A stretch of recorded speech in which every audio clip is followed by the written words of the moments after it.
The bass thumped against my ribs, each beat matching my racing heart as I scanned the crowded nightclub. Sweat prickled along my hairline, my fingertips slick against the untouched glass of vodka soda. The ice had long since melted, diluting the drink I'd barely sipped all night. Through the haze of blue and purple lights, I caught a glimpse of him, Ryan, moving through the crowd like a shark circling its prey. 3 months since I'd fled our apartment with nothing but a backpack and the bruises blooming across my ribs. 3 months of looking over my shoulder, changing my number, and sleeping with a chair propped against my motel room door. 3 months, and he'd found me again. "You look like you've seen a ghost," Mia shouted over the music, her words slightly slurred from the 2 pink cocktails she'd downed since we arrived. I leaned closer to her ear. "He's here." "Who's—" Her question died as she followed my gaze. "Shit, Emma. We need to go." My legs felt bolted to the floor as Ryan's eyes locked with mine from across the dance floor. The familiar cold smile spread across his face. The one that never reached his eyes. The one I'd seen right before his fist connected with my stomach the last time. "Emma, now." Mia tugged at my arm, but it was too late. Ryan was cutting through the crowd, his tall frame easily pushing past the dancers. The exit seemed miles away, blocked by a sea of oblivious bodies moving to the beat. My breath came in short gasps, the beginning of a panic attack clawing at my chest. "The VIP section," Mia hissed, pulling me toward the velvet ropes sectioning off the elevated part of the club. "My cousin knows one of the security guys." We moved against the wall, keeping to the shadows as Ryan's gaze swept the club. I could feel him hunting me, that predatory focus I'd learned to fear during our 2 years together. Mia flashed a smile at the bulky security guard who lifted the rope without a word. Small mercies. The VIP section was darker, less crowded. Crystal bottles with sparklers illuminated private booths, where beautiful people lounged with an air of casual indifference. I felt painfully out of place in my simple black dress and drugstore makeup. "We'll hide in the bathroom until we can get you out the back," Mia decided, her hand firm around my wrist. That's when I saw him by the ropes. Ryan had spotted us. The security guard was distractedly checking his phone, and Ryan was talking to him, probably spinning some lie about looking for his girlfriend. "He's coming," I whispered, my voice breaking. "Mia, he's going to—" "This way." She pulled me deeper into the VIP section, but I knew it was useless. There was nowhere to run in this velvet-lined trap, and Ryan had already slipped past security. The music seemed to fade as panic took over, narrowing my vision to a pinpoint. Then I noticed the booth in the darkest corner. 3 men in expensive suits sat there, an air of danger surrounding them like a physical force. The center figure commanded attention despite his stillness, broad-shouldered with raven black hair swept back from a face that seemed carved from marble. Even seated, his presence dominated the space. His eyes, dark and watchful, caught mine for a brief moment, and something electric passed between us. I felt stripped bare, as though he could read every fear and secret with that single glance. Then his attention shifted past me, narrowing slightly. He'd noticed Ryan approaching. Without thinking, without planning, I broke away from Mia and rushed toward the stranger's booth. Pure survival instinct drove me forward, some primal part of my brain recognizing safety in this dangerous man's orbit. "Please," I whispered, my voice trembling as I approached his table. "My ex, I couldn't finish the sentence, but those dark eyes understood immediately. The man didn't speak. He simply extended his hand in a gesture so subtle it could have been missed, yet carried the weight of absolute authority. The 2 men flanking him shifted almost imperceptibly, creating space, wordlessly inviting.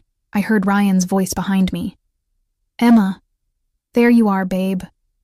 Without hesitation, I slipped into the booth and found myself directly on the stranger's lap.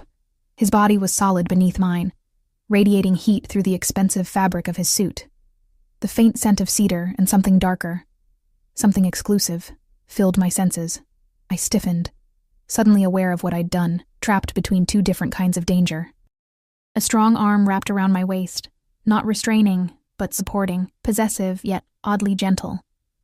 "Trust me," the stranger murmured against my ear, his breath warm, his voice like velvet over gravel. "I won't let him hurt you." Something in his tone made me believe him completely, despite every warning bell screaming in my head. Ryan approached the table, his friendly smile doing nothing to mask the fury in his eyes. "Sorry to interrupt," he said with forced cheerfulness.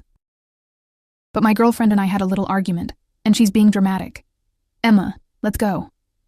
I felt the stranger's body tense beneath mine, his arm tightening fractionally around my waist. When he spoke, his voice was deceptively casual, yet carried an undercurrent of steel that sent shivers down my spine. I believe the lady is comfortable where she is. Each word was measured, precise, as if carefully selected from a vast vocabulary of threats. Ryan's smile faltered. For the first time, he seemed to truly register who he was addressing.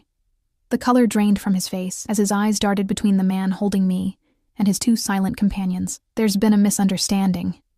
Ryan backpedaled, his confidence evaporating. "I just wanted to make sure she got home safe." "She's safe." The declaration was absolute, brooking no argument. "Alessio," he added, addressing one of his men without taking his eyes off Ryan, "make sure this gentleman finds the exit." The taller of the two men stood, and though he never touched Ryan, never even made an overt threat, Ryan retreated like a scolded dog. I watched in stunned silence as Alessio escorted him out, amazed at how quickly my tormentor had been reduced to nothing. I realized I was still perched on a stranger's lap, his arm still curved possessively around me. I should have been terrified, and part of me was, but an odd sense of security washed over me. For the first time in months, I wasn't looking over my shoulder. "Thank you," I whispered, attempting to slide off his lap and into the booth beside him. His arm remained firm, keeping me in place. "Stay." It wasn't a request. "What's your name?" "Emma," I answered, my voice barely audible even to my own ears. "Emma," he repeated as if tasting the word. "I'm Dante. No last name." He didn't need one. The way his men deferred to him, the way the entire VIP section seemed to orbit around his booth, I knew exactly what kind of man held me. The kind my mother had warned me about. The kind that ruled the shadows of this city. "You're shaking," Dante observed, his thumb tracing small circles against my hip. The gesture was oddly soothing despite its intimacy. "I'm sorry for involving you," I said, acutely aware of Mia staring wide-eyed from across the VIP section. I panicked. "Don't apologize." His voice was softer now, meant only for me. "That man, your ex, he hurt you?" It wasn't really a question. I nodded slightly, unable to voice the humiliation, the fear, the helplessness of those final weeks with Ryan.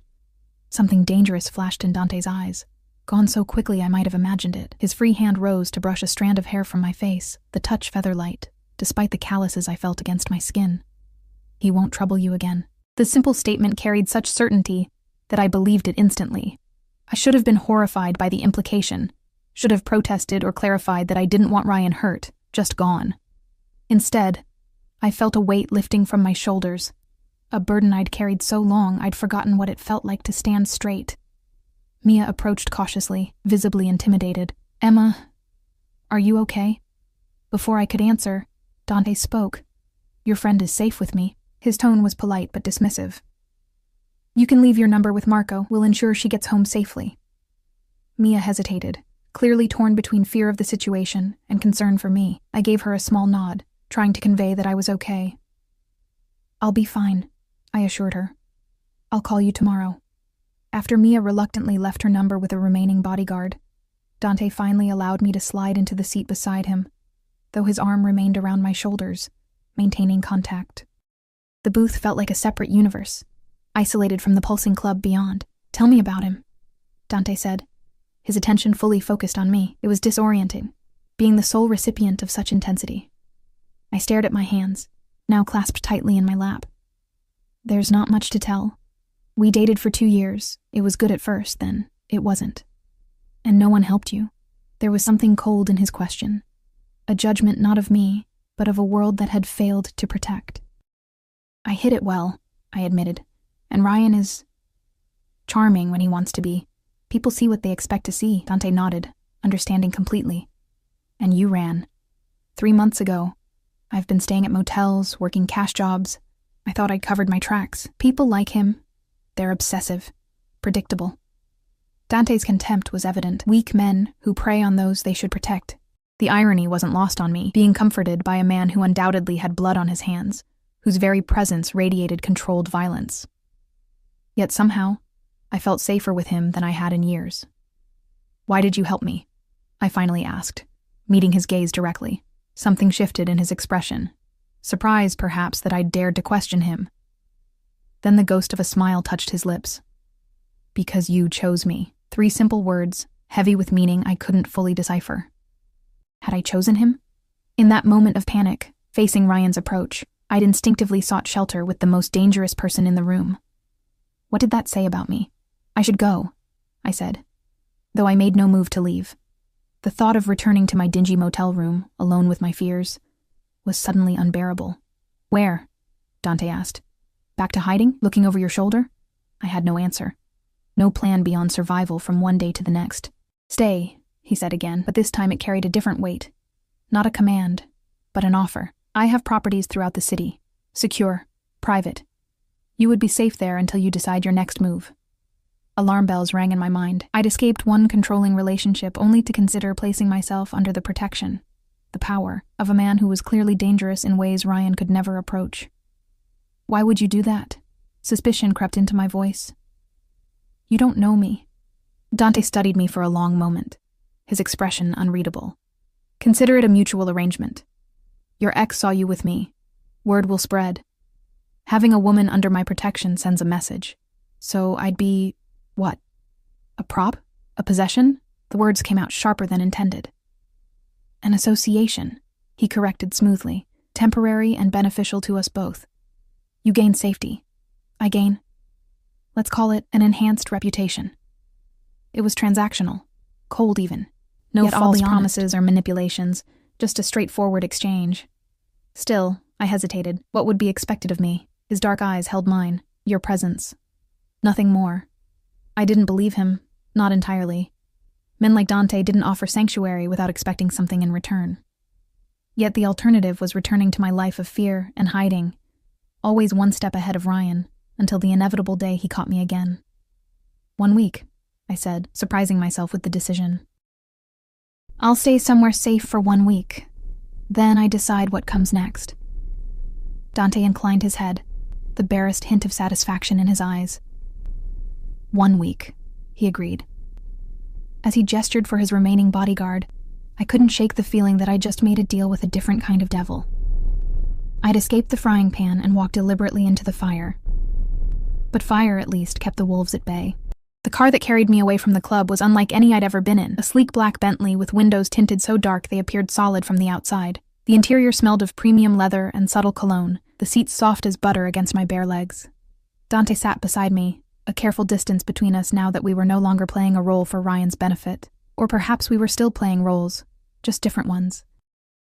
Marco drove silently, his broad shoulders nearly filling the front seat. Alessio had stayed behind at the club, for reasons Dante didn't explain, and I didn't ask. The city lights streaked past the windows, and I realized I had no idea where we were going. The thought should have terrified me, but exhaustion had replaced fear. I'd been running for so long that surrender, even temporary, felt like relief. You're quiet, Dante observed, his voice breaking the silence. I'm still processing tonight, I admitted. Everything happened so fast. He nodded, his expression thoughtful. Second thoughts? Several, I said with unexpected honesty, but my alternatives aren't appealing. A hint of amusement touched his lips. Pragmatic. Desperate, I corrected. There's strength in recognizing when to accept help, Emma. He spoke my name with a certain cadence, giving it weight beyond the simple syllables. Pride gets people killed. The car turned onto a tree-lined street of elegant townhouses, then slowed before a 4-story brownstone set slightly back from the others. No external sign marked it as special, yet it exuded quiet luxury. We're here, Dante said as Marco came around to open my door.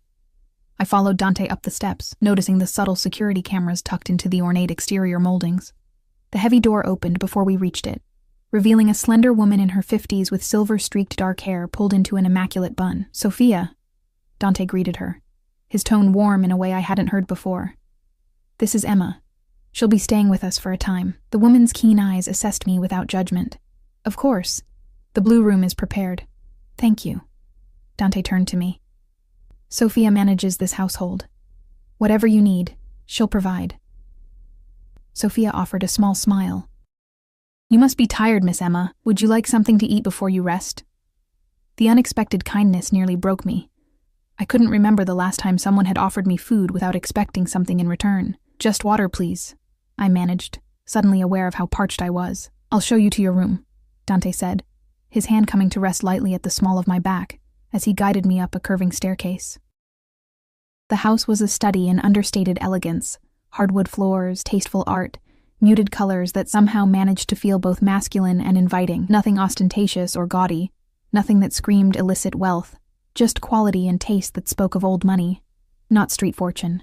The Blue Room, as Sophia had called it, was on the 3rd floor at the end of a hallway. Dante opened the door, and I stepped into a space larger than the entire motel room I'd been calling home.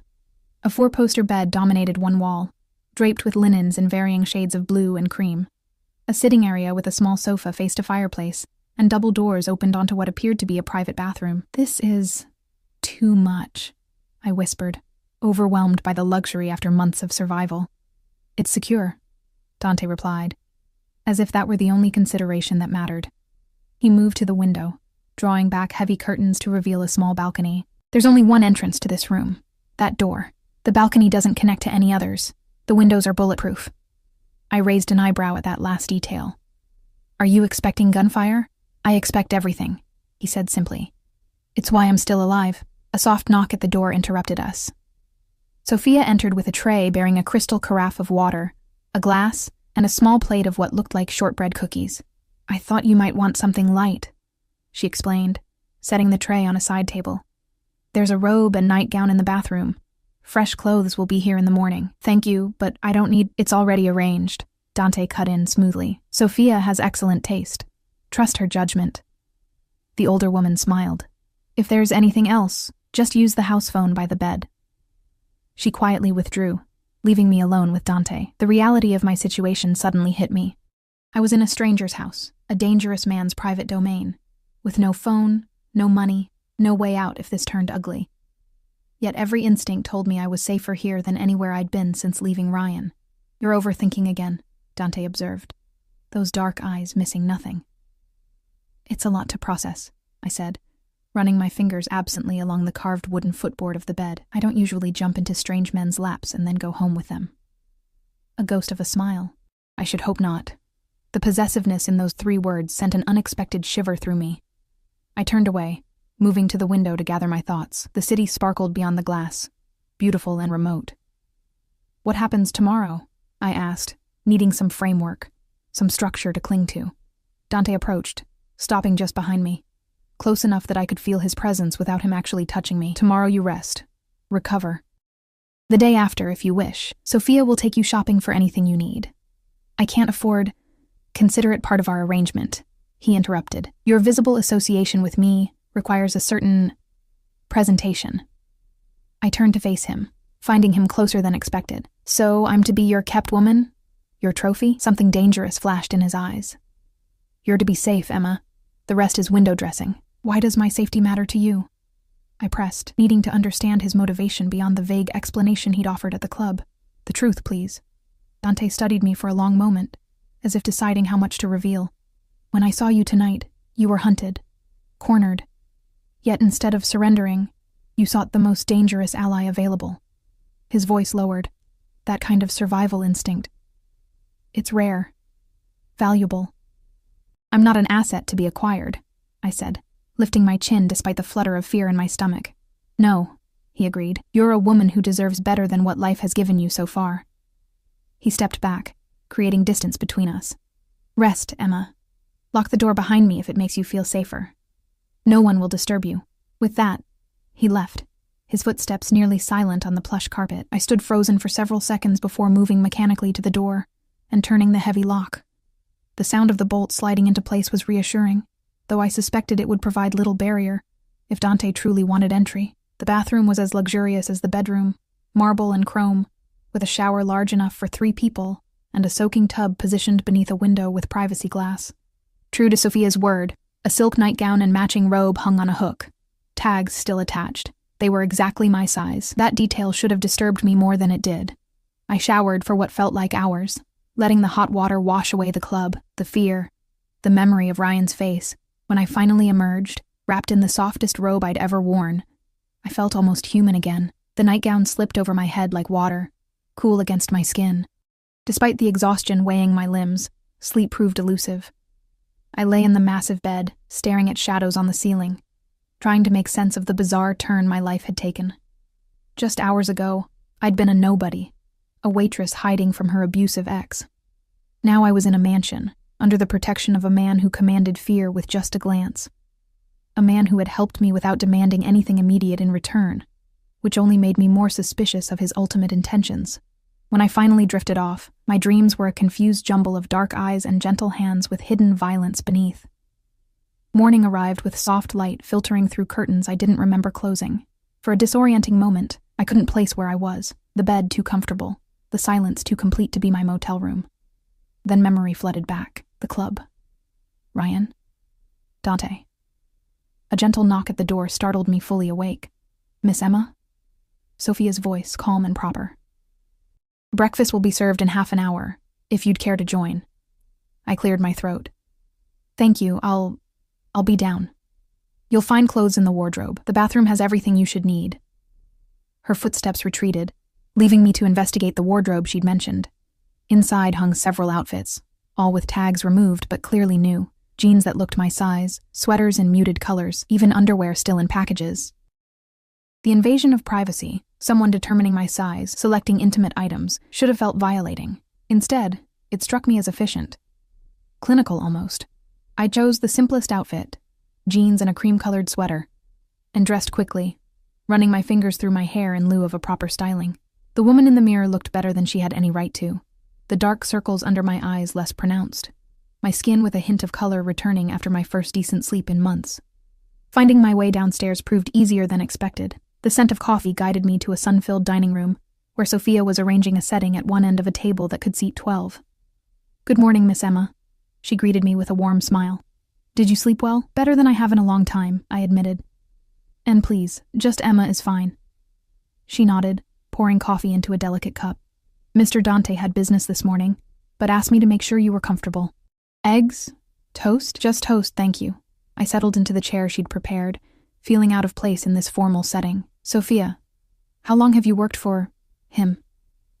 Her hands didn't pause as she buttered toast. I've managed this household for 15 years, since Mr. Dante's father was alive. So you know what he does? I asked carefully. Sophia placed the toast before me, her expression serene. I know he is a man who protects what's his, who honors his obligations. Her eyes met mine directly, and who does not bring trouble to this house. The gentle warning was clear. Don't ask questions you don't want answers to. I'm not here to cause problems, I assured her. I just need some time to figure out my next steps. Of course. She softened slightly. Eat your breakfast. Then perhaps you'd like a tour of the areas you're welcome to use. Those last words caught my attention. Areas I was welcome to use, implying there were parts of the house expressly off-limits. I nodded, nibbling at the toast that suddenly tasted like cardboard in my mouth. After breakfast, Sophia showed me the main floor of the house, a formal living room I doubted saw much use, a study lined with leather-bound books, a smaller sitting room that felt more lived in, and a kitchen that would make a professional chef weep with joy. The second floor held what she called family rooms, more bedrooms, though it was clear Dante lived alone. The third floor, where my room was located, also contained a small library and sitting area. For your comfort, Sophia explained. She didn't mention the fourth floor at all. You're welcome to use the garden, Sophia continued, leading me to French doors at the back of the house. They opened onto a walled courtyard, surprisingly lush and private, despite being in the heart of the city. It's beautiful, I said, stepping out into the autumn sunshine. A wrought iron table and chairs sat beneath the dappled shade of a maple tree, turning brilliant red with the season.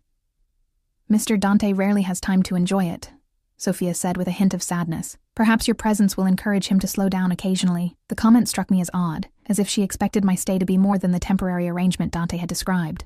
Before I could question her, the sound of the front door opening echoed through the house. Sophia straightened imperceptibly. That would be Mr. Dante returning. Come, we should greet him. We found Dante in the foyer, handing his coat to a young man I hadn't seen before. He looked different in daylight, no less commanding, but somehow more human. His suit was charcoal gray today, his tie the color of burgundy wine. When he saw me, something flickered in his eyes. Satisfaction, perhaps, at finding me still here. Emma?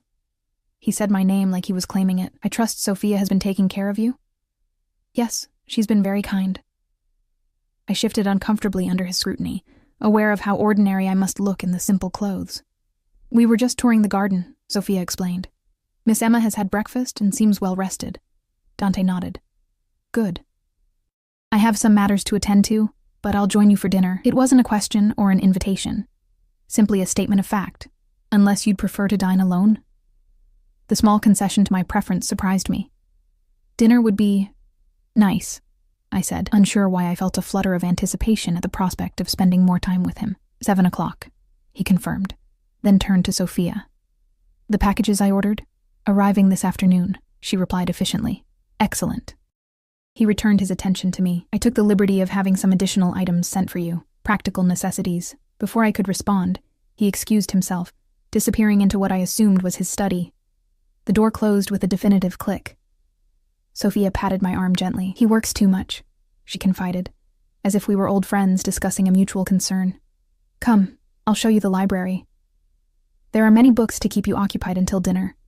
I followed her back upstairs, my thoughts swirling. In less than 24 hours, I'd gone from hunted to housed, from desperate to... what? Protected, certainly, but at what cost?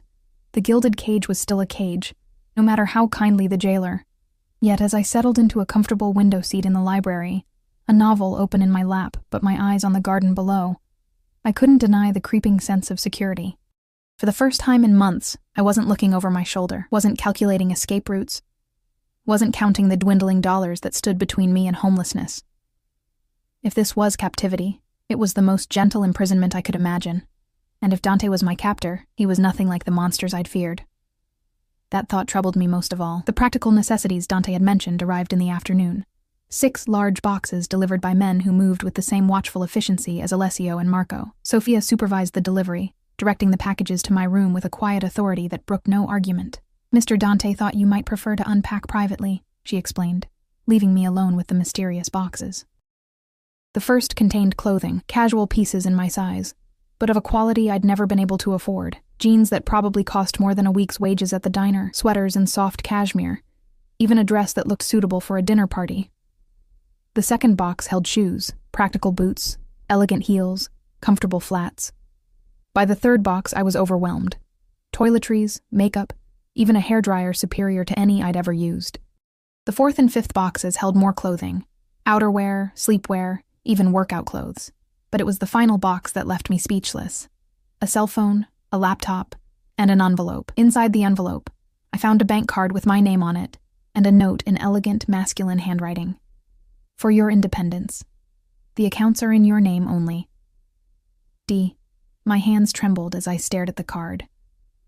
Independence was the last thing I'd expected from a man like Dante. Control, yes. Possessiveness, certainly. But this? This was freedom. The means to leave if I chose to. I powered on the phone, finding it already activated and loaded with contacts. Sophia, Dante, even Mia, though I had no idea how he'd obtained her number. The laptop was similarly prepared, a new email address using my name, basic software installed. Was this generosity or calculation?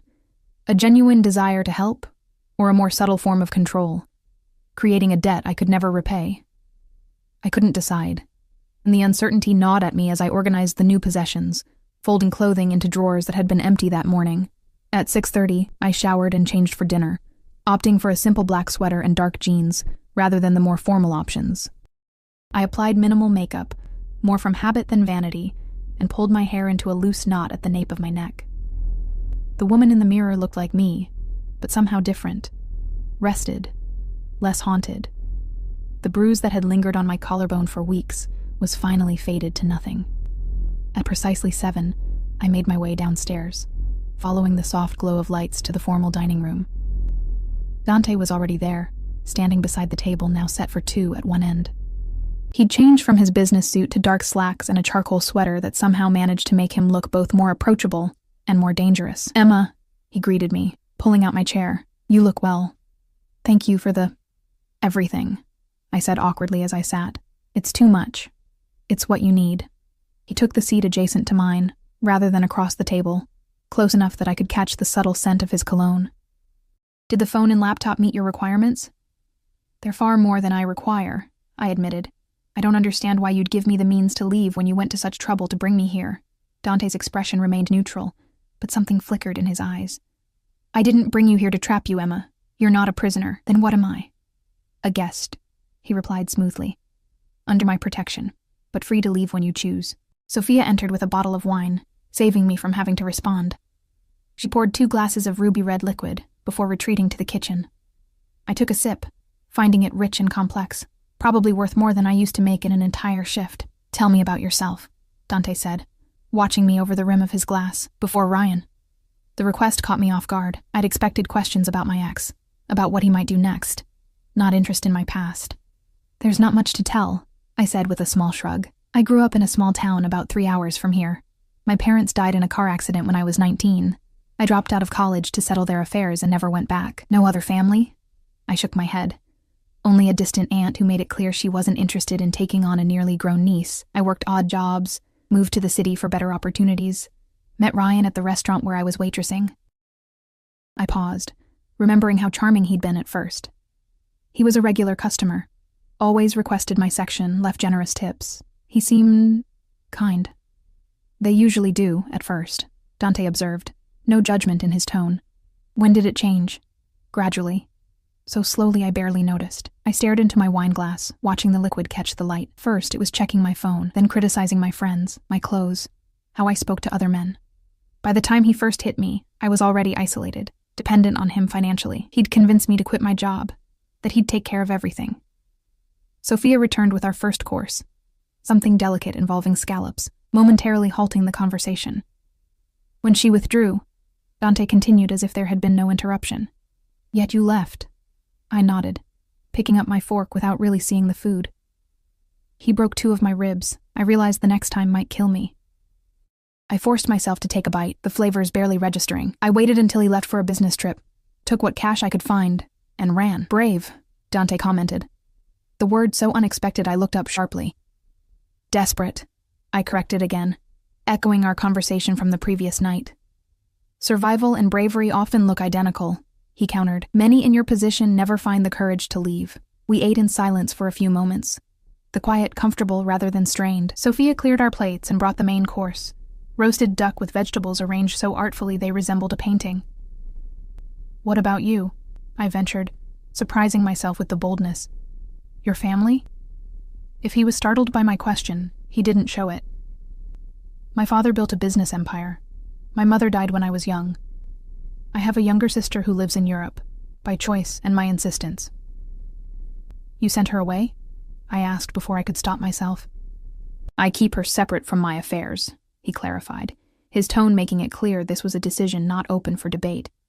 "Family is leverage, a vulnerability I can't afford." Yet he'd brought me, a stranger, into his home. The contradiction wasn't lost on me, but I didn't dare point it out. "And Sophia mentioned your father is no longer living?" Something hardened in his expression. "He was murdered when I was 23. A rival organization thought his death would weaken our position." The coldness in his voice sent a shiver down my spine. They were mistaken. I had no doubt what happened to those responsible, and found I couldn't muster much sympathy for them.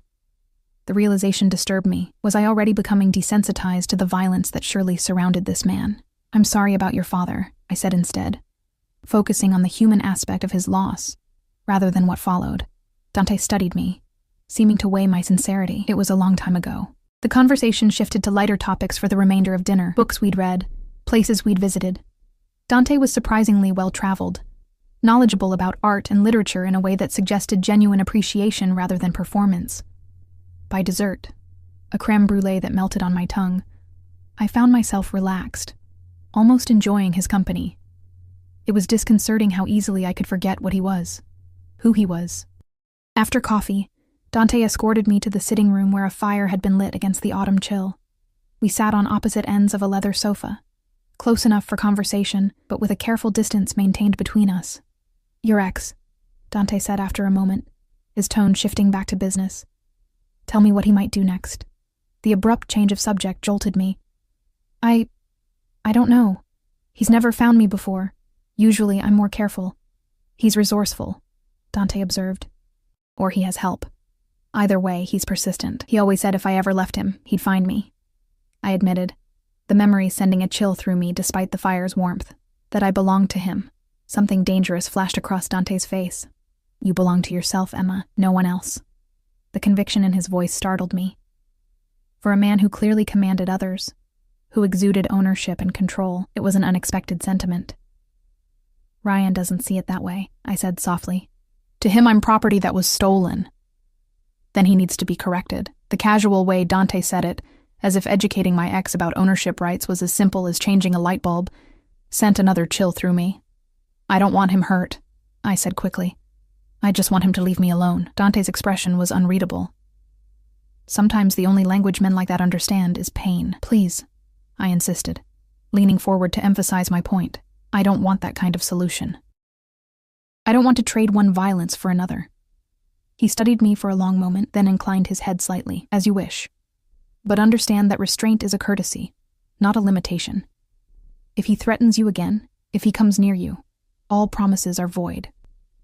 I should have been horrified by the implicit threat. Instead, I felt oddly protected, knowing there were boundaries to Dante's restraint where my safety was concerned. Thank you, I said simply. The grandfather clock in the corner chimed 10, breaking the tension that had built between us. I stood, suddenly aware of how intimate the setting had become. Firelight, wine, deep conversation. I should get some rest, I said, needing space to process the complex emotions swirling inside me. Dante rose smoothly. Of course. I have meetings early tomorrow, but Sophia will be available should you need anything. He hesitated, then added, The car and driver are at your disposal, should you wish to go out. Marco is discreet and extremely capable. The offer of freedom, even chaperoned freedom, surprised me again. Thank you. I might take you up on that. He walked me to the base of the stairs, maintaining that careful distance. Good night, Emma. Good night, Dante. His name felt strange on my lips, intimate in a way I hadn't intended. As I climbed the stairs, I could feel his eyes following me until I turned the corner and disappeared from view. I spent the next day exploring the house more thoroughly, discovering a small gym on the second floor and a collection of vinyl records in a cabinet beneath the stereo in the sitting room. Sophia kept me company at lunch, sharing carefully edited stories about the house's history and Dante's childhood. He was always serious, she told me as we ate soup in the kitchen rather than the formal dining room. Even as a boy. Always watching, always calculating. Was his father in the same business? I asked delicately. Sophia's expression remained neutral. The family has many interests, she said diplomatically. Mr. Dante expanded some and refined others after his father passed. In the afternoon, I took Sophia up on her offer to show me how to use the elaborate espresso machine in the kitchen. We were laughing over my failed attempt at creating latte art when the front door opened with more force than usual. Seconds later, Dante appeared in the kitchen doorway, his expression tight. Sophia, I need the room, he said, his tone clipped. The housekeeper immediately excused herself, touching my shoulder lightly as she passed, a gesture that felt like both reassurance and warning. What's wrong? I asked once we were alone, anxiety creeping up my spine at Dante's unusual demeanor. He crossed to the window, looking out at the garden for a moment before turning to face me. Your ex has been asking questions about you. About me. About us. My stomach dropped. How do you know? I have people who listen, eyes and ears throughout the city. He moved closer, studying my reaction. Ryan approached one of my businesses yesterday, asking staff if they knew a woman matching your description. Today he was seen talking to individuals known to work for a rival organization. Oh God, I whispered, sinking onto a kitchen stool as my knees weakened. He's going to get himself killed. That is becoming increasingly likely. Dante agreed, his voice cold. Not by my hand, he added, seeing my expression. But by stirring these particular waters, he risks attracting the attention of people far less inclined to honor your wishes regarding his welfare. I wrapped my arms around myself, suddenly chilled despite the kitchen's warmth. What do we do? We? Dante raised an eyebrow, something shifting in his expression. You still consider this our problem to solve together? I dragged you into this, I said, guilt washing over me. I made you a target. To my surprise, Dante laughed, a genuine sound I hadn't heard from him before. Emma, men have been trying to target me since I was 23. Your ex is an annoyance, not a threat. He moved closer, resting his hands on the counter on either side of me, not touching, but effectively boxing me in. My concern is for you. His proximity sent my pulse racing, though whether from fear or something else I couldn't tell. What do you suggest? 2 options, he said, his voice low and intense. First, you could leave. New identity, new city, new start. I have connections that could make you disappear so thoroughly your ex would never find you.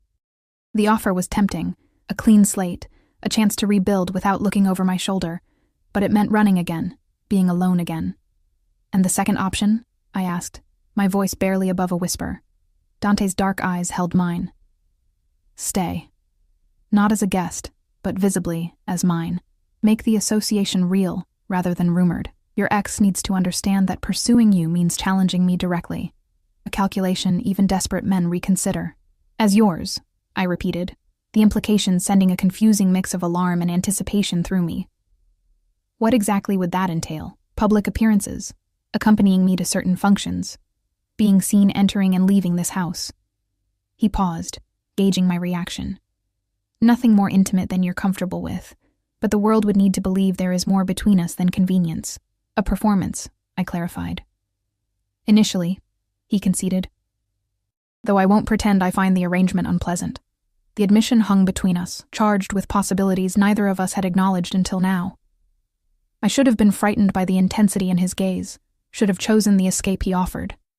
Instead, I heard myself say, I'll stay. Something flickered in his eyes, satisfaction perhaps, or relief. You understand what this means, what people will assume, that I'm your mistress, your possession. I met his gaze steadily. Yes, I understand. Not my possession, he corrected, his voice softening. Under my protection. There's a difference. Is there? I challenged. From where I'm sitting, both mean my life is dictated by a man's whims. His jaw tightened. If that's what you believe, then you should take the first option. I have no interest in replacing one cage with another. The vehemence in his tone surprised me. Then what do you want from me, Dante? Really? For a long moment, he didn't answer, studying me with an intensity that made my skin warm. Then he straightened, stepping back to restore the distance between us. I want your trust, he said finally. The rest will follow, or it won't. Before I could respond, his phone rang. He checked the screen, his expression hardening. I need to take this. We'll continue our discussion at dinner. With that, he strode from the kitchen, already speaking in rapid Italian to whoever was on the line. I remained perched on the stool, my thoughts in turmoil. I'd just agreed to pose as the girlfriend of a man who clearly operated outside the law, a man I barely knew but who had shown me more consideration in 2 days than Ryan had in our final year together. The rational part of my brain screamed that I was trading one dangerous situation for another, but something deeper. Something that recognized the fundamental difference between Ryan's possessive violence and Dante's protective strength had already made its decision. I was staying. God help me, I was staying. Dinner that night was a tense affair. Not because of any conflict between us, but because of the shift in our arrangement. I'd changed into one of the nicer outfits Dante had provided, black pants and a forest green blouse that somehow made my eyes look more amber than their usual brown. An unconscious effort to look worthy of being on his arm, perhaps. The thought troubled me as much as it intrigued me. Dante arrived late, still on his phone as he entered the dining room. He gestured apologetically as he finished his conversation, speaking in that fluid Italian that made even business sound like poetry. When he finally hung up, he looked exhausted, the weight of whatever empire he commanded evident in the tight lines around his eyes. My apologies, he said, taking his seat beside me. A situation required my attention. Is everything all right? I asked, genuinely concerned despite knowing I had no right to details of his business. He offered a ghost of a smile. Nothing for you to worry about. Sophia served a delicate pasta dish, clearly having held dinner until Dante's arrival. She moved efficiently around us, pouring wine, ensuring everything was perfect before disappearing back to the kitchen. We need to discuss how we proceed, Dante said once we were alone, if we're to present a convincing association. I twirled pasta around my fork, needing the distraction. You mean our backstory? How we met? Among other things. He took a sip of wine. The simplest stories are the most believable. We met at Vero, the club where you found me. The rest is no one's concern. How long have we been seeing each other? I asked, falling into the construction of our fiction with surprising ease. Recently enough that it's still new, established enough that my interest is clear. He studied me over his wine glass. A month, perhaps. I nodded, committing the detail to memory. And my background? People will ask questions. You're from out of state, recently moved to the city. The rest, your education, your family. Those details can remain true. The fewer lies we construct, the less chance of inconsistency. The methodical way he approached our deception was both reassuring and unsettling. I wondered how many lies he maintained, how many versions of truth coexisted in his world. "There's a dinner tomorrow night," Dante continued. "A restaurant opening. The owner is an associate who's been trying to go legitimate. Your first public appearance as mine would make a statement." The possessive term sent an unexpected warmth through me. "What should I wear?" "Sophia has arranged something suitable." He hesitated, then added, "If you're uncomfortable with any of this, Emma, say so now. Once we step out that door together, certain assumptions will be made, certain risks become attached to you." The warning was clear. By aligning myself publicly with Dante, I would be seen as valuable to him, which made me both protected and a potential target. "I understand," I said quietly. "I've made my choice." Something like approval flashed in his eyes. "Good. After dinner tomorrow, we'll assess whether your ex has received the message. If not, more visible measures may be necessary." I pushed my pasta around my plate. My appetite suddenly diminished. "How did you learn about Ryan asking questions?" Dante considered me for a moment, as if deciding how much to reveal. "One of my men recognized him from the club, followed him. Observed him approaching staff at establishments I'm known to frequent." "You had him followed?" The thought was simultaneously disturbing and reassuring. "I protect my interests, Emma." His tone was matter-of-fact. After his behavior at the club, I wanted to know who I was dealing with. "And what did you discover?" I asked, not entirely sure I wanted the answer. Dante set down his fork, giving me his full attention. "A man with gambling debts to dangerous people. A history of complaints from former girlfriends that mysteriously disappeared from police records. An apartment lease co-signed by a detective in the organized crime division." His expression hardened. "Your ex has protection, Emma, which explains why he felt comfortable approaching businesses connected to me." The revelation hit me like a physical blow. "Ryan knows police officers. He's an informant," Dante clarified. "A rat feeding information to a detective named Harrison in exchange for looking the other way on his own indiscretions." My hands began to tremble. All those times Ryan had mentioned his friends on the force, his confidence that no one would believe me if I reported the abuse. It hadn't been empty threats. "That's why you didn't just have him handled," I realized, the euphemism awkward on my tongue. "It would attract police attention. It would be complicated," Dante acknowledged. "Not impossible, but messy in ways I prefer to avoid." He reached across the table, his fingers brushing mine in an unexpected gesture of comfort. "But make no mistake, Emma, if he threatens you directly, no connection will save him." I should have been horrified by the casual way he discussed potentially killing someone. Instead, I felt a perverse sense of security, the certainty that whatever else Dante might be, whatever lines he might cross, he would not allow harm to come to me. "Thank you for telling me the truth," I said, turning my hand to briefly squeeze his before withdrawing. The rest of dinner passed in lighter conversation. Dante asking about the books I'd found in his library, me inquiring about the vinyl collection I'd discovered. By dessert, the tension had eased, replaced by a comfortable exchange that felt surprisingly normal given the circumstances. After dinner, Dante led me to his study rather than the sitting room. The space was masculine and elegant, with bookshelves lining 3 walls and a massive desk positioned to face the door. He gestured for me to take one of the leather chairs positioned near a chess set while he poured 2 glasses of amber liquid from a crystal decanter. "Bourbon," he explained, handing me a glass, my father's preference. It grew on me. I accepted the drink, the glass cool and heavy in my palm. "Did you learn the business from him?" Dante settled into the chair opposite mine, his posture relaxed but still maintaining that innate alertness I was coming to recognize as permanent. "He taught me what he could. The rest I learned through necessity."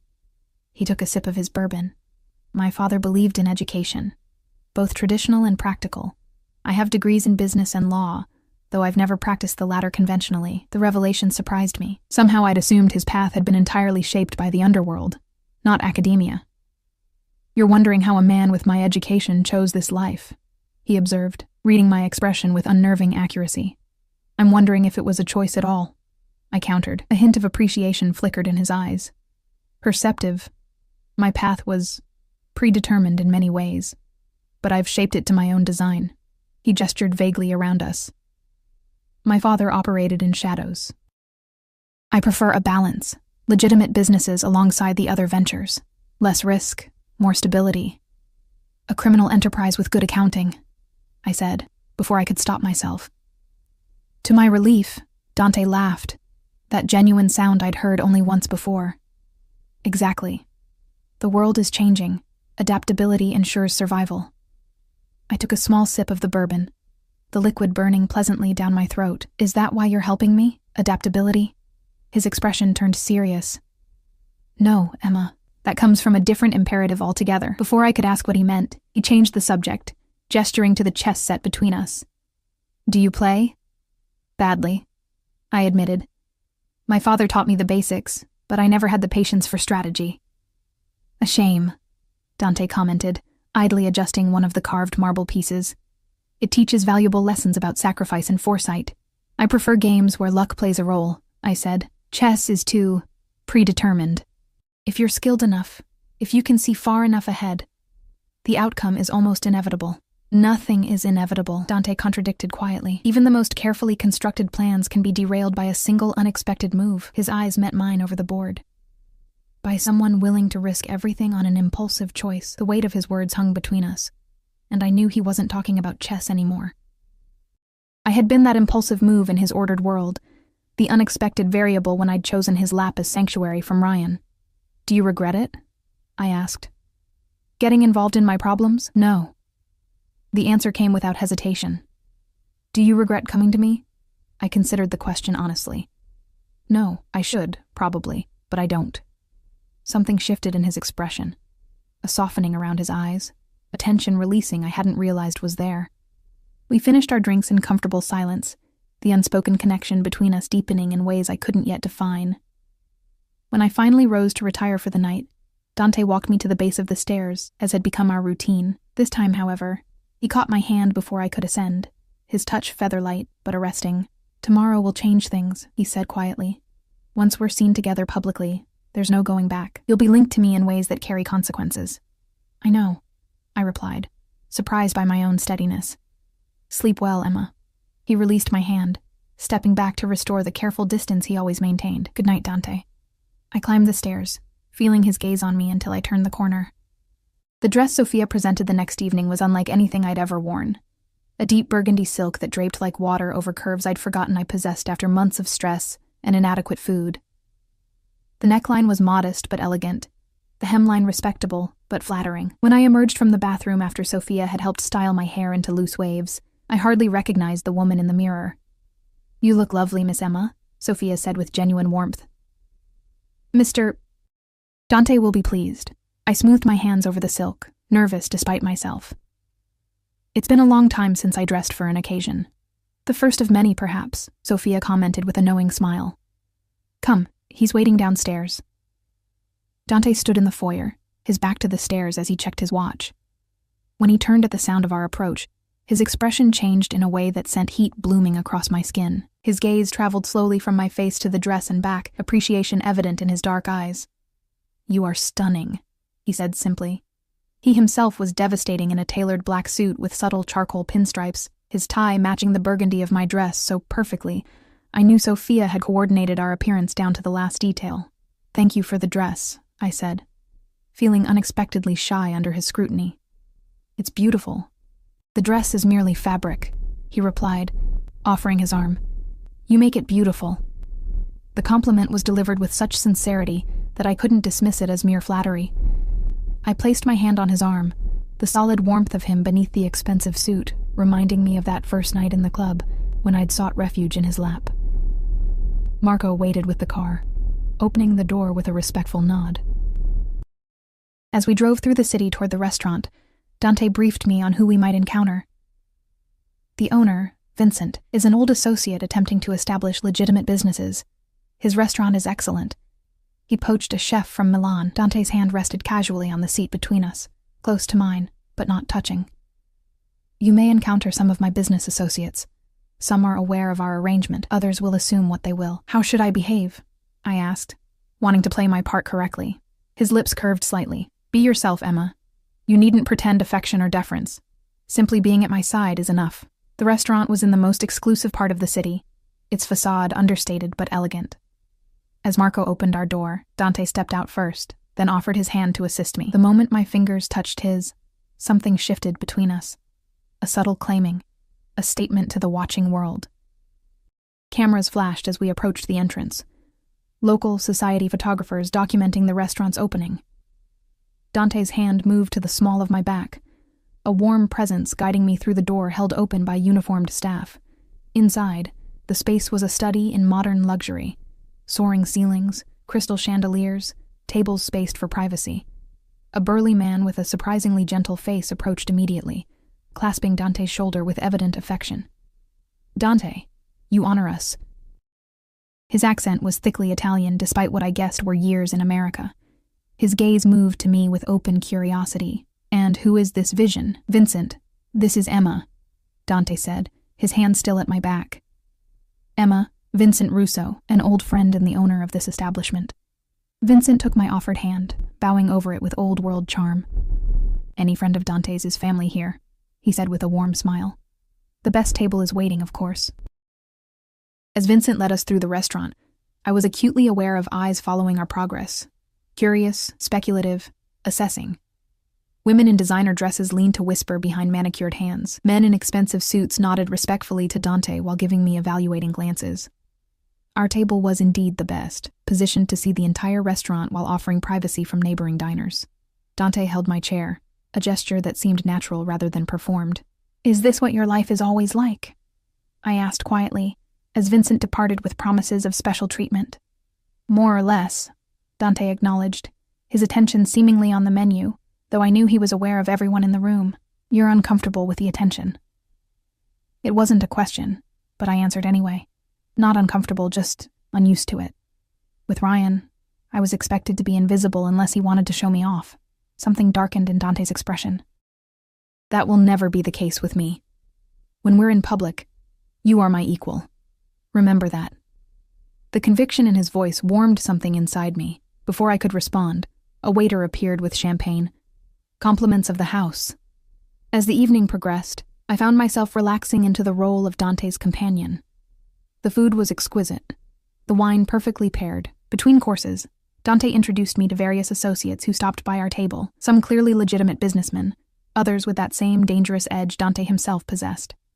I was midway through a delicate dessert when I felt Dante tense beside me. Following his gaze, I saw what had caught his attention: Ryan, standing at the bar, staring directly at our table. My breath caught, panic rising in my throat. "What is he doing here?" "Making a very poor decision," Dante said softly, his voice calm despite the danger I sensed coiling within him. He placed his napkin beside his plate and stood. "Excuse me for a moment." "Dante, wait." I grasped his wrist, suddenly terrified of what might happen. He covered my hand with his touch reassuring. "I'm simply going to have a conversation, Emma. Nothing more." He bent down, his lips close to my ear. "Trust me." With that, he moved through the restaurant toward the bar. I watched, heart hammering, as he approached Ryan. There was no confrontation, no raised voices, just Dante speaking quietly, Ryan's face draining of color. After less than a minute, Ryan nodded stiffly and left the restaurant, Dante's gaze following him until he disappeared. When Dante returned to our table, his expression was once again composed, showing nothing of whatever had transpired. "What did you say to him?" I asked, torn between relief and apprehension. "I explained certain realities," Dante replied, resuming his seat, "and made it clear that his continued good health depends on his acceptance of those realities. Will he listen?" Dante's eyes met mine. "He will if he's intelligent, and if not." He left the consequence unspoken. The rest of the evening passed in a blur of conversation and social niceties, though I remained hyper-aware of Dante beside me, of his hand occasionally brushing mine, of the protective way he positioned himself between me and the rest of the room. It was nearly midnight when we finally left, Dante's hand at the small of my back as we made our way to where Marco waited with the car. The night air was cool against my heated skin, the stars barely visible above the city lights. "Are you all right?" Dante asked as Marco drove us home, his voice gentle in the darkened car. "I think so," I said, my emotions too complex to fully articulate. Seeing Ryan was jarring. "He won't approach you again," Dante assured me. "How can you be so certain?" In the dim light, I saw Dante's expression harden, "Because I made it clear that you are under my protection now, that any threat to you would be considered a direct challenge to me." His hand found mine in the darkness. "And because men like Ryan are cowards at heart. They only threaten those they believe can't fight back." His fingers were warm around mine. the contact grounding me. I should have withdrawn, maintained the boundaries between us. Instead, I turned my hand to lace my fingers with his, needing the connection. When we arrived home, Dante walked me to my room rather than stopping at the stairs. At my door, he released my hand, that careful distance reasserting itself. "Thank you for tonight," I said softly. "For everything." "Sleep well, Emma," he replied, his eyes searching mine for a long moment before he turned and walked away. I entered my room, closing the door behind me with a soft click. The woman in the mirror looked transformed, not just by the dress or the elegant styling, but by something deeper. A certainty I hadn't possessed before. For the first time since fleeing Ryan, I felt truly safe. And for the first time in longer than I could remember, I felt something dangerously close to hope. 3 weeks passed with startling speed, each day falling into patterns I never expected to find comforting. Mornings with coffee in the garden when weather permitted, or in the library when it didn't. Afternoons exploring the city with Marco as my silent, watchful driver. Evenings with Dante, sharing dinner and conversation that grew increasingly personal as the days went by. Ryan had vanished from my life as completely as if he'd never existed. Whatever Dante had said to him that night at the restaurant had been effective. No more questions around town, no more unexpected appearances. The relief was profound, though I remained cautious out of habit. I began accompanying Dante to various functions, restaurant openings, gallery events, even a charity auction where he bid an obscene amount on a painting neither of us particularly liked, simply because the cause supported children's education. We never discussed an end date to our arrangement, and I found myself not wanting to ask, afraid of breaking whatever spell had transformed my desperate flight into something that increasingly felt like belonging. It was after one such evening, a small dinner party at the home of a business associate Dante had described as mostly legitimate, that something changed between us. We'd returned home late, the autumn night crisp with the promise of winter. Sophia had left a fire burning in the sitting room, and a bottle of wine breathing on the side table. "A nightcap?" Dante offered, loosening his tie as he moved to pour the wine. I nodded, slipping off the heels that had been pinching my feet all evening. The burgundy dress from our first outing had been joined by others equally beautiful, but tonight I'd worn a simple black sheath that Sophia had assured me was elegantly understated. "You were quiet in the car," Dante observed, handing me a glass of deep red wine before taking a seat beside me on the sofa, closer than usual, the careful distance he maintained slowly eroding with each passing day. I took a sip before answering, gathering my thoughts. I was thinking about how strange all this is. 3 weeks ago I was living in a motel room, counting pennies and jumping at shadows. Now I'm attending dinner parties with people who own private islands. Is that a complaint? Dante asked, his tone light, but his eyes serious. "No," I admitted, just, an observation. Sometimes I feel like I'm living someone else's life. Or perhaps you're finally living the life you deserve," he suggested. I laughed softly, shaking my head. "I doubt I've done anything to deserve all this." I gestured vaguely at the luxurious surroundings, the expensive dress, the wine probably worth more than a week's pay at any job I'd ever held. Dante studied me over the rim of his glass. "You survived, Emma. You refused to be broken. That deserves reward. Is that what this is? A reward?" I couldn't keep the edge from my voice. Despite weeks of kindness, of growing closeness, I still didn't fully understand his motivations. "No," he said after a moment. "This is something else entirely." The weight of unspoken words hung between us, charged with possibilities neither of us had dared to voice. I set my wineglass on the table, suddenly needing clarity more than comfort. "What is this, Dante? Really?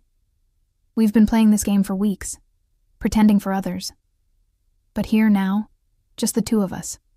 What are we doing?" He set his own glass down, turning to face me fully. "What do you want us to be doing, Emma?" The question caught me off guard. In all our interactions, Dante had been the one in control, setting boundaries, establishing parameters.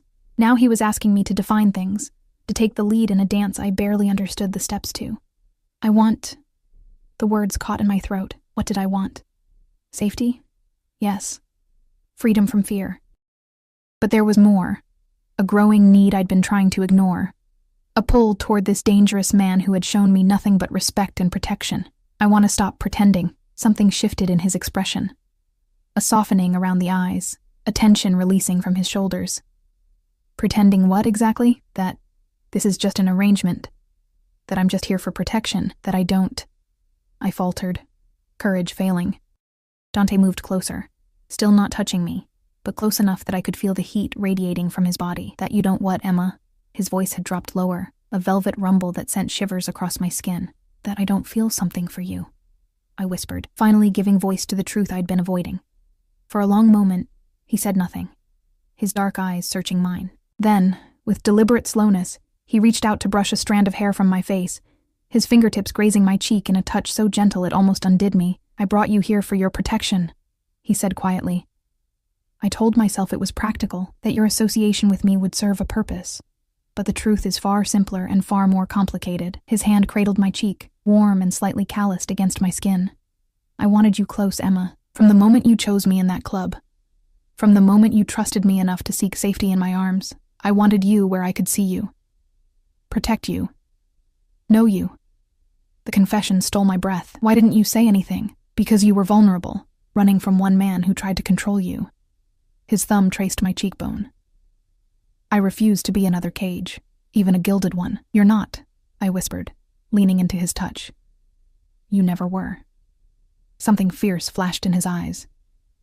Are you certain? Because once I stop pretending, Emma, there's no going back. I am not a man who loves halfway. The word hung between us, love, neither of us having dared to name it until now. The intensity in his gaze should have frightened me. The possessiveness in his tone should have sent me running. Instead, I felt a sense of rightness, of coming home after being lost for so long. I don't want halfway, I said, finding courage I didn't know I possessed. I want all of you, Dante. The truth of you.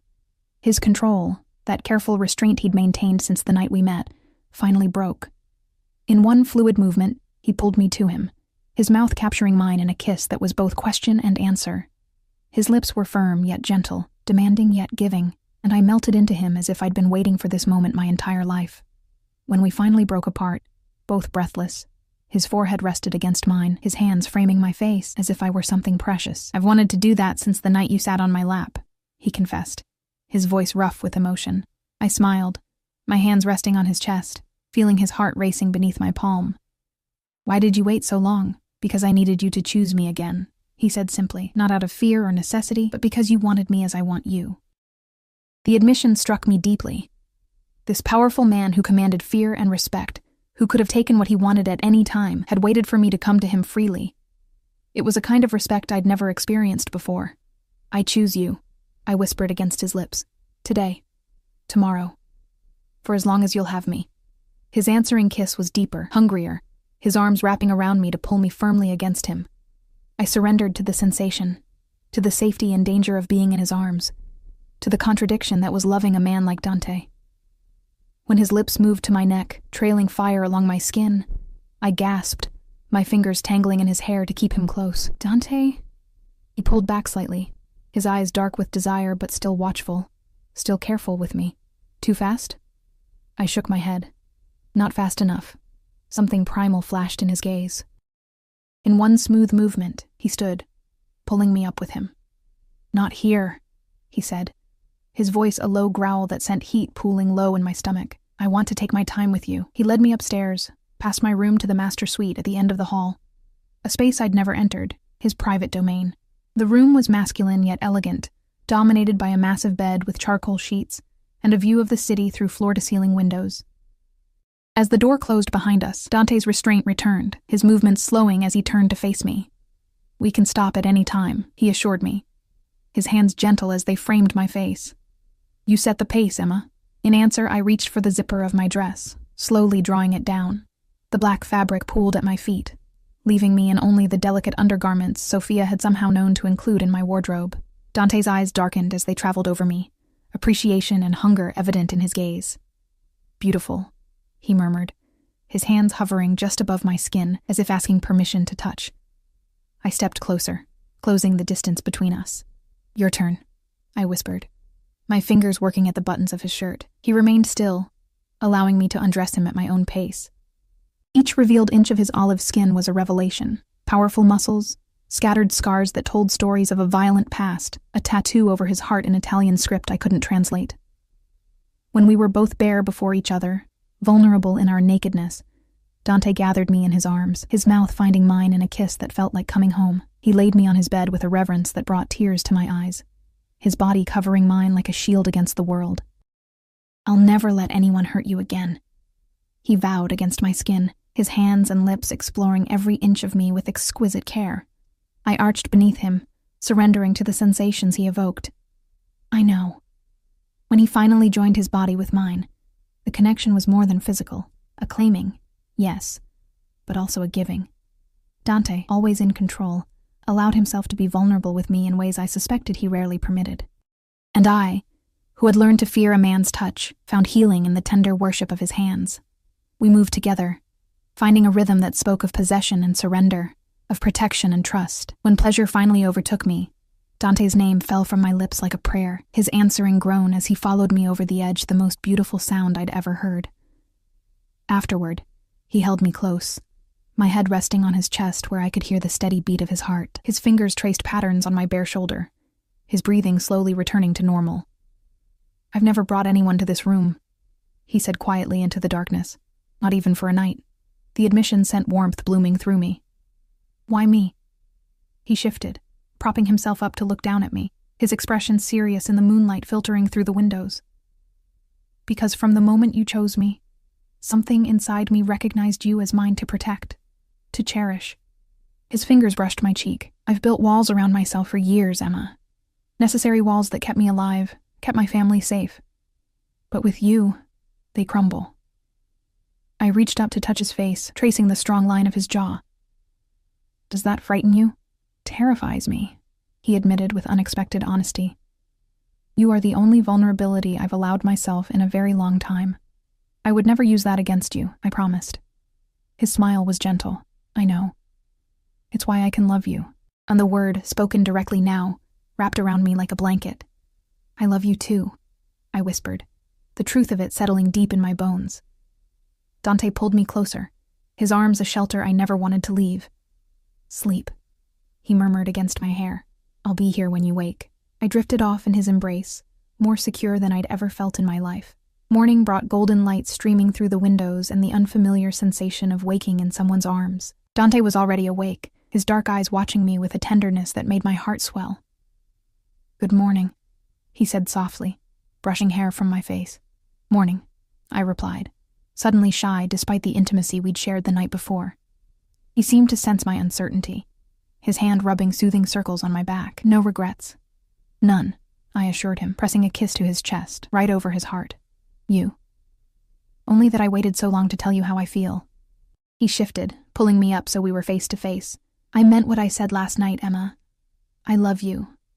I want you here, with me, not as part of an arrangement or for protection, but because it's where you choose to be." The sincerity in his voice wrapped around me like a warm embrace. "I choose you," I said simply. "This. Us." His smile, rare and genuine, transformed his face, softening the edges of power and danger that usually defined him. He leaned forward to capture my lips in a kiss that promised more, his hand sliding down my bare back to pull me closer. We were interrupted by a knock at the door, followed by Sophia's voice. "Mr. Dante? There's an urgent call."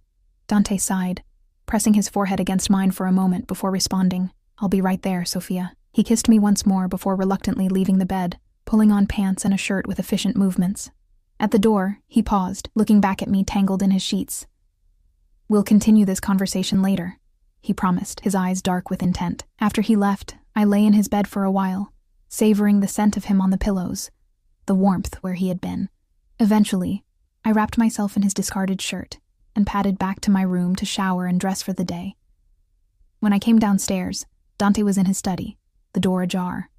I paused outside, hearing the tail end of what sounded like a tense conversation. "I don't care what it takes," he was saying, his voice hard in a way I rarely heard directed at his men.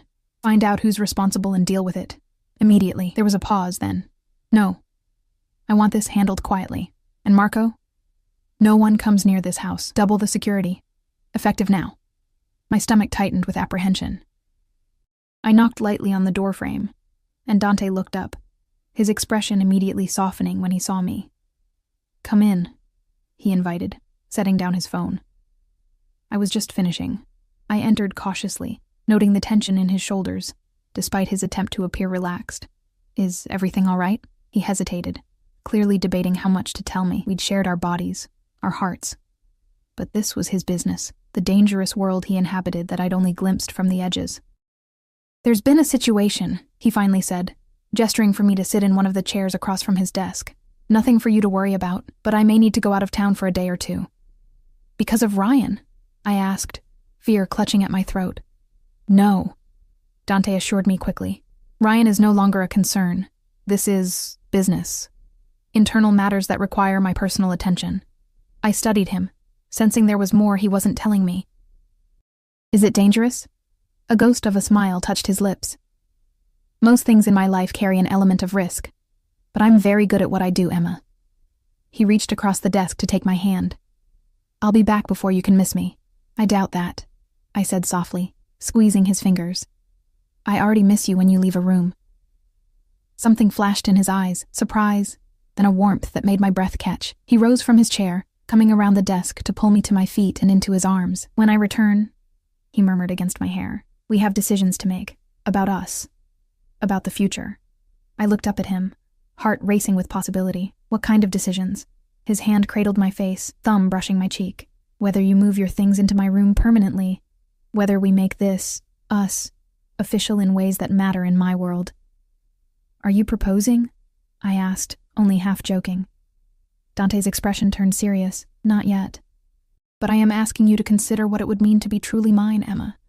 Not as part of an arrangement, not for protection, but as my partner in all things." His eyes held mine. "It won't always be easy. My life comes with complications, dangers, but I promise you this. You will always be my priority. Your safety, your happiness." The magnitude of what he was offering, not just love, but a complete integration into his world, should have terrified me. Instead, I felt a sense of rightness, of pieces finally falling into place. "I don't need time to consider it," I said, standing on tiptoe to brush my lips against his. "I choose you, Dante, all of you. The good and the dangerous, the light and the dark." He kissed me then, deep and possessive, his arms tightening around me as if he could somehow keep me safe through sheer force of will. When we finally broke apart, both breathless, his expression was fierce with emotion. 2 days, he promised. Then we begin our life together properly." I nodded, already counting the hours until his return. "I'll be waiting." He left that afternoon, after hours spent showing me exactly how much he would miss me. Marco drove him away, but Alessio remained, along with 2 other men I'd seen occasionally but never been introduced to. The house felt emptier without Dante's presence, though Sophia did her best to keep me company. That night, I slept in Dante's bed, surrounded by his scent, dreaming of the future we would build together.